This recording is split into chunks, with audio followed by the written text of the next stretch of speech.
This is CUNY TV, the City University of New York.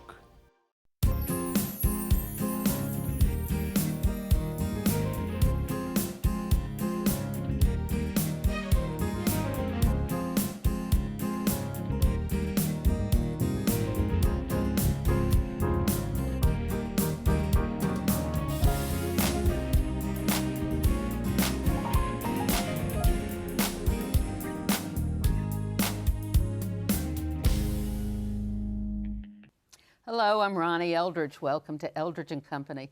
Thinking of how to introduce my guest, Nancy Wackstein, the Executive Director of United Neighborhood Houses, I was struck by the similarity of two social movements, the settlement movement in the late 1800s and today's Occupy Wall Street.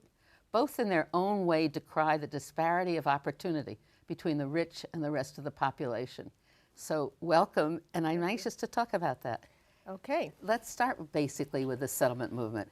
Okay. Let me just start by saying what a settlement house is. Okay, that's good. All right. A settlement house is a nonprofit, community-based organization that provides a variety of services. We used to say, and I think we sometimes still do, from cradle to grave, meaning that the agencies provide services ranging from preschool, early childhood education, all the way through home care for homebound elderly people in their community, and everything in between, after school, health and wellness activities, mental health services, senior centers, Meals on Wheels, a whole adult literacy, GED prep, college prep, a whole range of services that are designed to help people in need without stigmatizing them, without saying, oh, you're sick or there's something wrong with you. No, these are welcoming places. They're usually, the word settlement house comes from an actual physical structure in most cases that they have. A community center is another way to describe it. And you know, they don't have the word mental health clinic over the front door. They don't have the word home for disabled children. They're a welcoming part of the community. We say that they're anchors in community. So you or I could go in and feel perfectly comfortable. Some of them have fitness centers. Some of them have,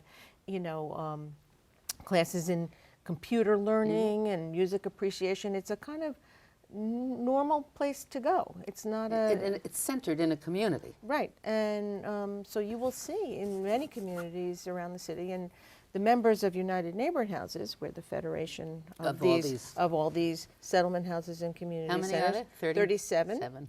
And we are in 5 boroughs. And some of them, as you said in your introduction, Ronnie, date back to the last century and the century before that, and in the late 1800s, early 1900s. And some of them are newer organizations that have grown up and look like settlement houses, look like multi-service places, and so we've brought them into our federation. So we have an interesting mix now of very old historic places like a Henry Street settlement or a Hudson Guild that have been around since. What's the oldest? The oldest was University Settlement. The first one in the country, right? It was, even before Hull House in Chicago. Yeah. So they're the great social reformers of the past, like Jane Addams and Lillian Wald here in New York, founded these places. And I always say it was to respond to the last great wave of immigration back in the early 1900s from places like Eastern Europe and Italy. Now, of course, settlement houses are still responding to the great wave of immigration, even though it may be from Southeast Asia, China, places, Latin America, South America. So it's actually, there's a certain it just runs parallel to the timeline of history. Right? A certain wonderful continuity in what they do. Another anecdotal way model I say is, well, back in the early 1900s, they taught new immigrants how to sew.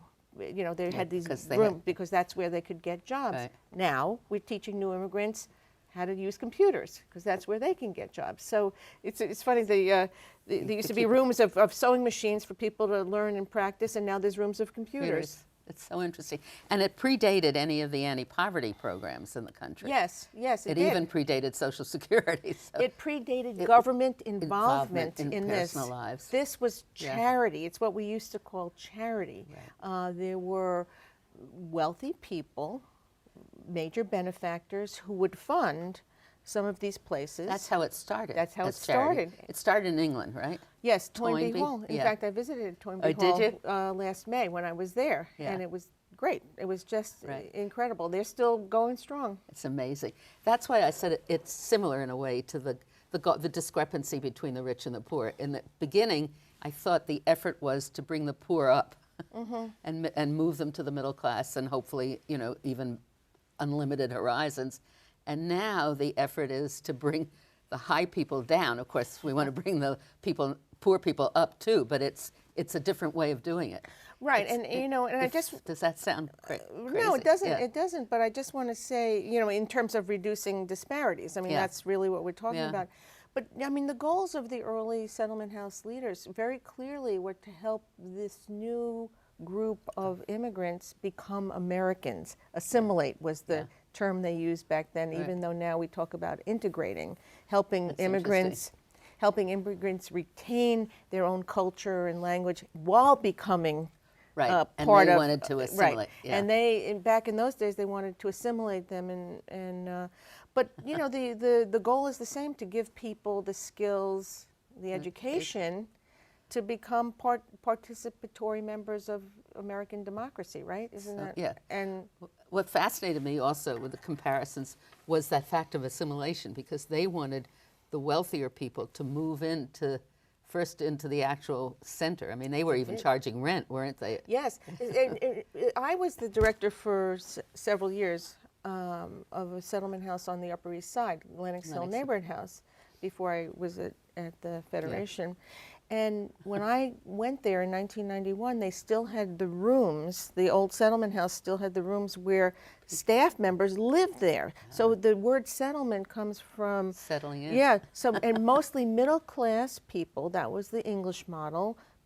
Students at Oxford and Cambridge would come into poor communities, settle there, and the notion was mutual learning. They would teach new immigrants, and they would learn from other cultures, so they wouldn't be as isolated in their upper class.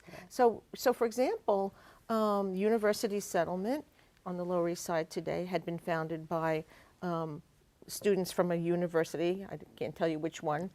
Lenox Hill was founded by students at what is now Hunter College. So they adopted that same model of going in, middle class people, more educated people going in, but the whole notion was mutuality, saying we're not going to come here and tell you what to do, we're also going to learn from you. It's interesting. Which I think may be lost a little bit as we've moved into a different era, but Right. Do you still have a lot of volunteers at these? oh, sure, settlement? sure. Yeah. A lot of, especially working with kids, and tutoring and mentoring and things, and also with older adults. I mean, there's a lot of volunteers in those programs to, do errands and shopping and friendly visiting. And so it's still part of the whole community and all the but, life's needs. Right. What? But most settlement houses in New York and actually across the country are now primarily funded by government. I was going to ask you the budget and the percentage of money that comes from it. Okay, so what changed? Yeah. And so remember back in 100 years ago, before Social Security, before the New Deal, there was no government involvement in charitable work and helping the poor. It was before AFDC, Aid to Families with Dependent Children. All that were New Deal initiatives, as I'm sure you know. And so back in the 40s and 50s and 60s, governments, local, state, federal, began to fund social services. It became part of what the government It was did. their way of doing it rather than replicating, right? Right. So they were now, contracting. Yeah. so now, yeah. You're dependent. our agencies are dependent on government contracts for their core support. Now, many of the best ones, I think, and this is true of all nonprofits, not just settlement houses, will raise private money through foundations and individuals and special events, the usual, to supplement what government contracts provide. In my view, government has always been a little ambivalent about its role, so they say, okay, we'll give you enough money to do a Chevrolet. If you want to do a Lexus, you have to supplement what we give you. So unfortunately what this means is that certain programs are really starved for resources. So if you're a program on the Upper West Side, which I know is dear to your heart, you may have more ability to raise money from individuals in that community than if you're an agency in Brownsville, in Brooklyn, because that's just the debt. Yeah. So unfortunately, government contracting, which is good on many levels, and I believe very strongly that government needs to play a role in helping people in need, and we can talk about that, about the troubling times we live in on that subject, but the disparities have not gone away. I mean, poor communities have trouble supporting It's like services. it's like the same argument about parent associations that are able to raise money for raise their money for schools. the curriculum of their schools. It's exactly Yeah. right. And it pits all kinds of people competing, doesn't it, for the same funds? Right, and some of our members, even Yeah. though they're all members of the same Right. association, United Neighborhood Houses, they're also competing for the same dollars Yeah. in some way. So does the government earmark? It earmarks their money. Do they go out for competitive bidding? yes, they do. So So there you are always there are have to. They're always, every few It's very years, complicated. few years, it's very complicated to run a settlement house. One of our agencies, Henry Street Settlement, he told me they have 80 different government contracts, not to mention all their foundation. So, that's a huge reporting and auditing. The business side of running And one a of these. delay in funding Oh, because they're yeah. very slow. Very slow, and So you don't can't get have a cash flow. right. It's an You have to enormous be problem. you have to be a skilled business manager. I'm always amused, Ronnie, when people come to me networking about people from the for-profit world come in and say, "Oh, I want to do something meaningful. I want to come into the nonprofit world because I think it'll be easier." I say, "Oh, no, no, no. Not only is it not easier, it's harder because you're doing it in a less well-resourced environment, and it's very complicated." So the model of settlement houses, we want to do everything that a community needs under one roof, right? But that means you have to combine funds to get things going, and you have all these different funding streams because money comes to nonprofits not in one big chunk. It comes in, oh, we'll give you this for older adults, we'll give you this for preschool, we'll give you this for after school. So you have to combine all these different funding streams if you want to present a comprehensive. And at the same time, you have to compete with other people. Absolutely. Yeah. And So- you may lose out. Yeah. To use the Upper West Side as an example, the city is now targeting what they call high need areas. Jamaica, Far Rockaway, South Bronx, etc., where there are very high indicators of very high need. Which is not to say, though, that if you're a housing development, a New York City public housing development in the Upper West Side or in Chelsea, You don't have the same poor people. you're right, Yeah. exactly. So it's really So have you come up with any thought about how to? how to streamline Yeah. this whole thing. Well, we have asked the city and the state actually to think about consolidated contracts. So if you're doing a lot of work with young people, youth, there's a city agency called the Department of Youth and Community Development. I think you were very familiar with that. Well, some of our agencies have 10 different contracts with that department. So why not try to consolidate that? So you can just do one voucher, you can do one audit, et cetera.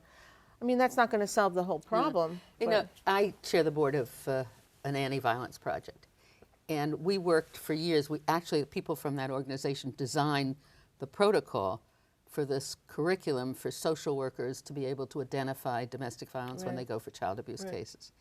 And so we designed that, and we did it for a long time. And last year they put it out for competitive bidding, and we lost the contract, and lost it by like $300.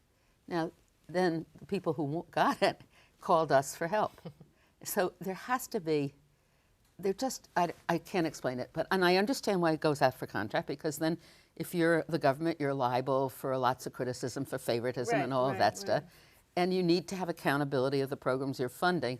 But you're right, it seems to me it's a very difficult process. Well, and also the nonprofits spend hours and hours and hours, responding to these requests Right. for proposals, Right. and and then going Enormous through work. lots of negotiations around budgets. Yeah, I mean it's not the most efficient business model, I Or would say. benevolent either. No, I mean I think the city. I have to give some credit to the city administration under Mayor Bloomberg that they have been trying to pay attention to some of these business interesting. processes. The Deputy Mayor for Health and Human Services, Linda Gibbs, has a task force on strengthening nonprofits to see how what they do can change to make life easier for us. I mean, so we're hope springs eternal that something will change. But these issues have been going on for decades, Yeah. unfortunately. But I would say that it's interesting to me that it's never been a harder time to run a nonprofit than it is now, for the reasons I just described, that it's a complicated business functions, but also the resources are diminishing day by day. And the need Continues to escalate. Escalate. We were talking before the show began that the latest census figures show that 1 in 5 New It's amazing. Yorkers, that's 20%, are living below the poverty level. It's astonishing, I think.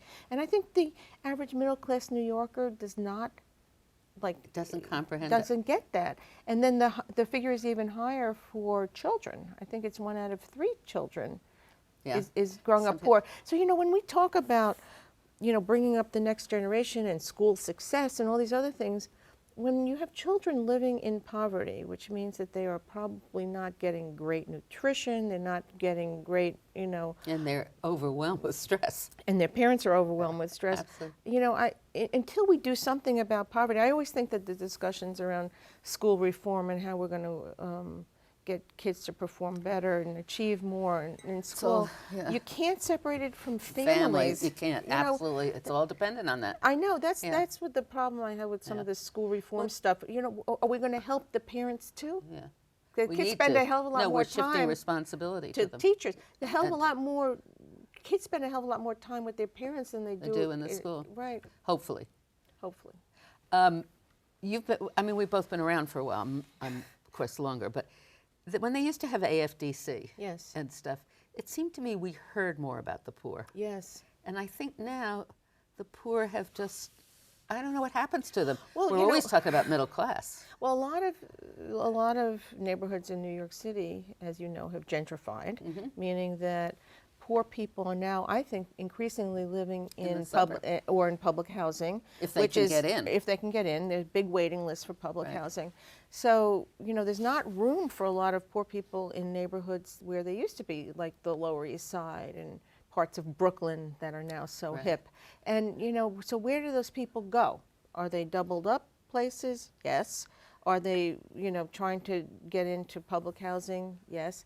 So I always think that the public housing, New York City Housing Authority has now become the housing of last resort for people. But it's very hard to get into. It's very hard to get into. I think they have a waiting list of like almost 200,000. And they have a lot of empty apartments, evidently, or at least we're told that. I mean, but it's a they valuable resource. They too are trying to move themselves up, aren't they? Right, to get more To the more working families. Right. Because they want stability, which is associated with working families rather than with. And the other thing, as you know, I spent a lot of time in my earlier career on homelessness. So again, it's kind of out of sight. Back in the 80s, when you had homeless people sleeping in Grand Central and Penn Station, right? It was in our face, and the population, the populace wanted the government to do something about it. So they did. There's been a very aggressive street outreach now to bring people in off the street.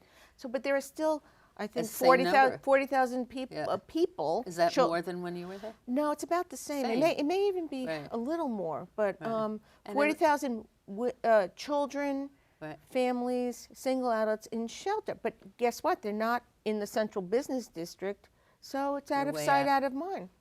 And also they're pushed back into different situations if it's at all doubled up. You probably know this from domestic violence work. How many of those women are in homeless shelters because they can't? But in the 70s and the late 60s, it was the same thing. So we've gone for the last 40 years with basically never being able to really solve that problem. And part of that is the federal government, right? Yeah, well, the The lack federal of stream of money from, for housing. Oh yeah, there's been a real disinvestment in housing. I mean, the city actually, Just starting tries. with Koch, Yeah. and then under Dinkins, and now to this day, Yeah. I think the city has had the most aggressive housing development program of any city in the country. But without housing is expensive, and to have subsidized housing for affordable rents is even more expensive. And so without federal participation, we're presenting a very depressing picture. I'm sorry. I know, but it's reality, and it needs some structural change. So maybe the people on Wall Street really have the right idea. The Occupy Yes, Wall Street. Yes. Yeah, well, Because our economy has always tilted to the banking and finance industry and war. well, Ronnie, money- because you were in Right. city government, you know how much of the city and state revenues are dependent on Wall Street. Right. And so, the mayor and the governor at the moment are opposed to even extending the temporary surcharge on high-income earners, which to me it's so boggles my mind. Me too. But It's so temporary. ironic because they're afraid those people will move. Right, and I always say that the people who want to live in In New York are going want to live in New York. Nobody right? making over $1 million is going to move because they had a small Right. tax put on them. Yeah, right, and I think so everybody is petrified of the Wall Street engine of the economy slowing down and therefore making the city and state budget problems And even despite worse. seeing all the problems that they cause Yeah. and the mistakes that they make, we still think they're so smart. Yeah, That's and one of the things that we've been pushing for is an extension of this surcharge, which just if we talk about preserving services like after school, teen recreation, Child. Senior centers, childcare, $5 billion or $4 billion that would come in from this temporary surcharge, I keep saying that, would go a long way to preserving some of the these services, programs. because without that, we're continuing to get cut. The mayor just had another proposal last month to reduce agency budgets by another 2%, 4% next year. The governor has a proposal to reduce budgets by 2.5%. It's chipping away at the services that nobody argues that everybody needs. Middle-class families pay for childcare. They pay for after school. They pay to have their parents maybe go to an educational program. Poor or low, moderate income people can't pay for it. And it's very expensive. But you need these services to go to work. Right. Everybody says work, work, work. Go, Get off welfare, go to work. How do you go to work without childcare and after school? And then you also cutting staff and freezing employment. You also cut the money that goes into the tax revenues, Right. and you put those people into the poorer level where they need the social services. So it is. Right, and it's crazy. So if we have to lay people, our agencies together employ about 10,000 people, a lot of entry-level people. We give people their first shot. Some people have come through our programs, right? We give them first shot at employment. So who's the first going to be laid off when budgets get cut? They are. Yeah. They are. And so where are they going? And I always say, everybody is focusing on job creation, job retention, right? So when we run English classes for immigrants so they can improve their English skills and get a better job, isn't that economic development? Yeah, it is, definitely. Do you have to turn people away? Oh, absolutely. Especially with the English classes and GED classes. GED is high school equivalency, which helps people who may not have succeeded in school get a high school diploma, which again is what you need to get a lot of jobs. So these are, I keep saying we have to reframe our argument and saying everything we do helps people stay in a job, get a better job. So why won't people invest in that? We're not asking for charity. The days of charity are over, right? Common sense. It's economic development. It's job development. And so that's what's frustrating. People still think of social services as a kind of, a parasite or something on the economy. We're contributing to the economy. Biggest job generator. The nonprofit sector in New York is huge. huge. Now, I just want to say get to one point. United Neighborhood Houses also lobbies We do. on behalf of your constituent groups. We do, because we don't have government money. We don't have government contracts, but they see, do. they do. So we you're free to do it. we are free to do it, and we're free to lobby on to try to get more funding. But we don't say we only want funding for one agency. We say we want funding for the entire sector.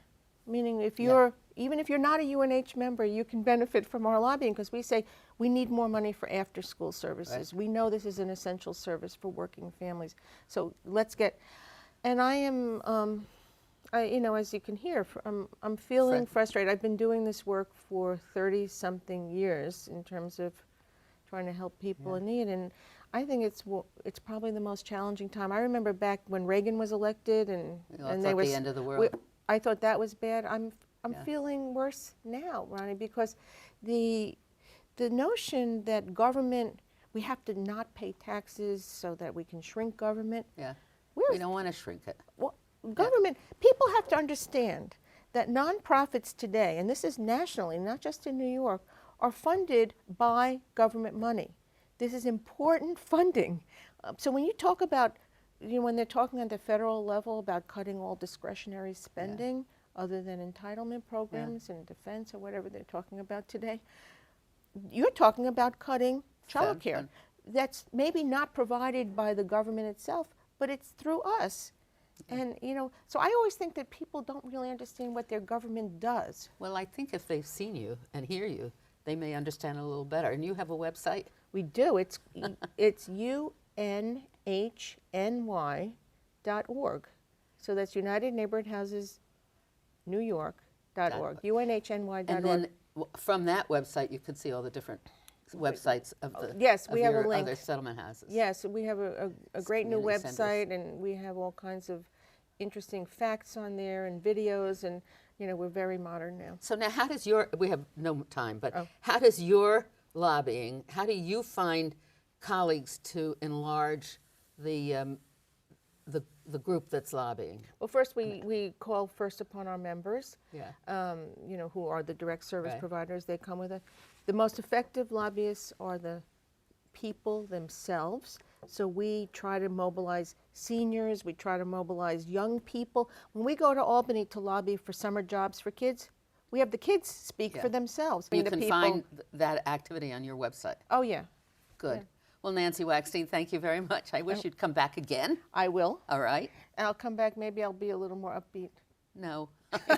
It's good to always be agitating. Yeah, and as I said, civic participation right That's it. from the early 1900s till now. That's the only way That's to get it progress. done. It's the Yeah. only way to get it done. That's what they say at Wall Street, right? Thank you. All right, bye-bye.